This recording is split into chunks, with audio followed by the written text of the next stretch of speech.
Hi, it's Michelle from Movement Lesson, and this is Felipe. We're a tag team.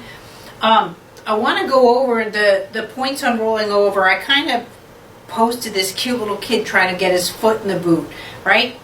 Again, when we start getting pretty mobile, people see the action like getting his foot in the boot. But what I really want to talk about is going back to one of the first milestones of reaching. We don't just reach with our hands and our feet. Baby reaches with everything.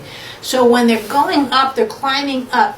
The hip itself, or that area of the body, the side, actually has to reach over for the table.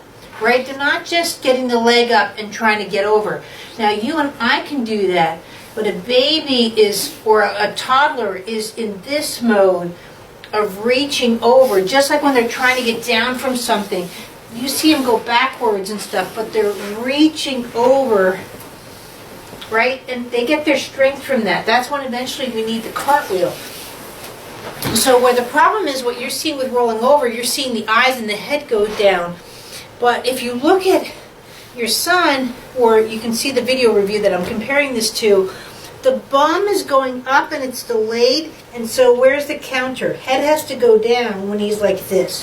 What would normally be happening if a child's rolling over, yeah, it's the vision and the reaching, but they're reaching with the pelvis, that hip.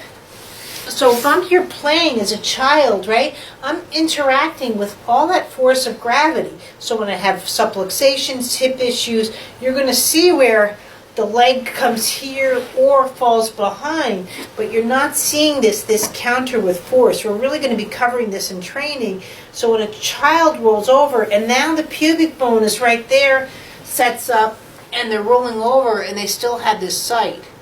When they go over, see, they're pushing into that force. They play with it. They're not just putting the leg over here, and that's how an old lady would get up. No offense, I'm old. And so you'll see, but that force should be universal all around the pelvis. And it's really overlooked. That tailbone should be able to do all of that force. All of that force. And you can play with that if you're using TheraBands with movement lessons to enhance it, especially when a child does have issues, let's say with hip pelvic regions, to bring that out on them. And if you want, just suggest that I do a couple of more videos on that. I think there's some on the subscription site, but that's what you want to go after for as far as the movement's concerned. So thank you, and I'll see you in the next video.